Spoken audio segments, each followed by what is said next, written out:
extremamente importante a universidade, não só a Universidade Católica, mas todas as universidades, abrirem esse espaço para a discussão da temática sobre o marxismo. No atual momento que nós vivemos na história, muitas vezes parecem não há respostas, criam-se fatos e criam-se determinadas consolidações, como se a história, como o Marx, tivesse chegado ao fim. E ao estudar essas obras clássicas do materialismo, podemos perceber que crises econômicas e uma série de outras crises e convulsões existem e acompanham a humanidade ao longo período de tempo. E sempre dando-se um jeito de transformar isso. Um tempo para cá, a palavra luta de classe, ela tem sido usada como se fosse um palavrão verdadeiro. Até tem se preterido essa palavra. Outras palavras têm surgido em vez de luta de classe, como se a sociedade tivesse resolvido as desigualdades que existem. Essa obra do Marx, eu chamo a atenção, antes de entrar propriamente nela, no prefácio do Engels. Geralmente os prefácios de livros, algumas vezes nós não nos atentamos para esse prefácio. Só que o prefácio do Engels, na realidade, além de remeter à essência da obra da discussão do Marx, ele faz um aprofundamento maior, mais coexistente, com um distanciamento maior, já que o prefácio do Engels foi publicado em 1895, e o Marx estava escrevendo nessas obras, o professor já bem recordou, no calor dos acontecimentos que ela determina. Uma das coisas que chama a atenção nesse prefácio do Engels é a capacidade que o método de análise do materialismo tem de analisar fatos contemporâneos, fatos presentes. Quer dizer, a partir do momento em que elogia os movimentos revoltosos em Paris, na França, não é um fruto de um local exclusivo, não é um fruto de uma realidade do governo francês, mas fruto de uma conjuntura histórica iniciada com a consolidação da Revolução Industrial. Quer dizer, essa dinâmica de classes que na França começava esse antagonismo a surgir, foi identificada nessa perspectiva de Marx. E o Engels traz muito bem, no início do prefácio, ao colocar a necessidade do materialismo como um método capaz de analisar o que está acontecendo. Mesmo com as dificuldades que muitas vezes uma análise próxima dos fatos possam causar algum desvio, digamos assim, mas através da utilização de pesquisa do ponto de vista histórico, e o Marx utilizou da pesquisa histórica política e das relações econômicas que ele escreveu também no século XIX e da essência do sistema capitalista, foi possível perceber esses elementos comuns que estavam eclodindo na França naquele momento. Quer dizer, as insurgências dos trabalhadores do proletariado em 1848, 49, 50, são frutos de um histórico iniciado com a Revolução Francesa de 1789. Um processo político em que você tinha um modelo político permanente na Europa ligado ao abolicionismo, ligado ao absolutismo, ligado à monarquia, e um modelo novo do capitalismo começava a criar, que é essa classe, a burguesia, esse confronto dessa categoria feudal ainda presente dentro da perspectiva francesa, e ali fica claro as fases que a Revolução Francesa tem desde 1789 até a chegada de Napoleão, depois do retorno da monarquia, depois novamente a república, depois do retorno novamente de uma monarquia com o golpe de Luiz Bonaparte, mostram esse processo que era vigente dentro da perspectiva que estava acontecendo naquele momento na França. Então a análise do Engels, ao retratar essa característica, ele coloca alguns pontos essenciais na teoria do materialismo. Algumas noções de Marx vão aparecer pela primeira vez nesse momento, não explícitas. Por exemplo, a ditadura do proletariado vai aparecer nesse texto de 1848.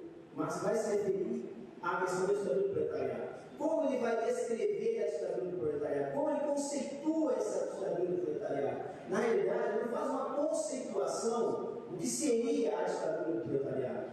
Mas da mesma forma que essas ideias foram apresentadas depois no Manifesto Comunista, mas o Marx coloca que essas relações de exploração históricas, em que uma classe, uma minoria, domina a maioria, era a perspectiva que estava acontecendo naquele momento. Ou seja, as ditaduras, e aí o Marx, nessa obra de 1848, ele vai se alongando, discorrendo sobre isso aí, vocês podem perceber que vai tendo uma noção clara e precisa que o que está acontecendo naquele momento.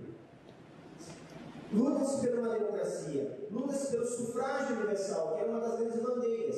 Quer dizer, os resquícios do mundo feudal não tinham sufrágio universal. O sufrágio universal advém de uma república, advém de uma democracia. Mas como era essa democracia? Como fazer essa democracia se a maioria era representada por camponeses e por proletários? Como arriscar deixar as mãos proletários e camponeses nessa perspectiva? E aí essa análise que vai se colocando da burguesia de tentar controlar essas massas, e a verdade que se vão colocando nessa perspectiva de análise que o Marx vai fazendo, é uma tentativa de controle que se tem sobre essas massas. Mas o proletariado, as condições de trabalho, e aí tem algo que começa a surgir nesse movimento de 1848, são uma noção do direito do trabalho. Quer dizer, o pleno trabalho, os meios de produção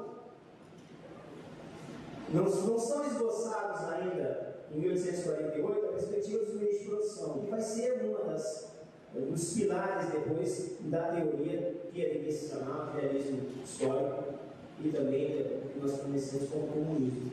Então, essa perspectiva, esse clima que você tinha na França em 1848, você tinha uma grande parcela da burguesia relacionada aos ganhos principalmente financeiros.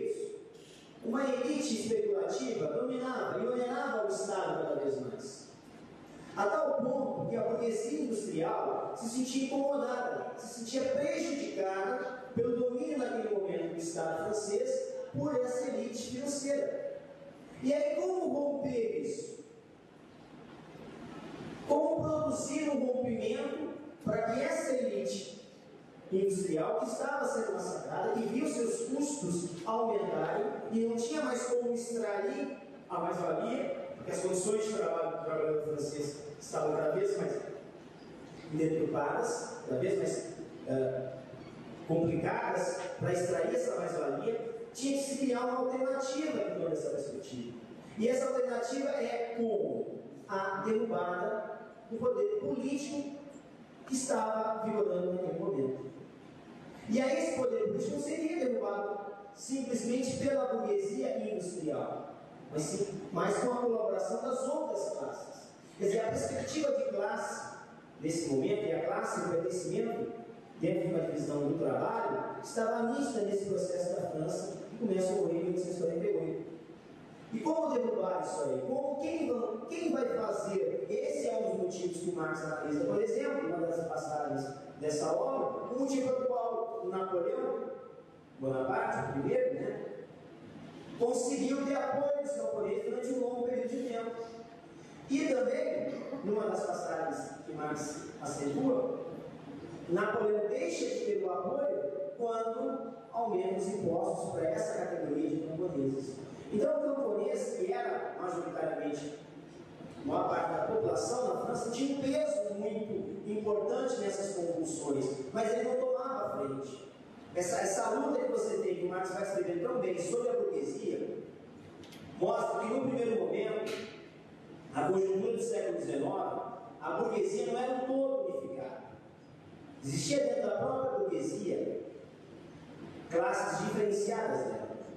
Então a classe ligada à Bolsa de Valores, ligada ao banco, era naquele momento a que mais lucrava. Mas o lucro dela repercutia numa diminuição de lucros da outra burguesia, que era a burguesia industrial.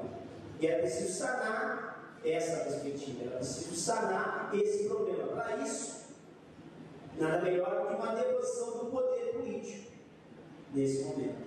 E foi o que realmente acabou acontecendo.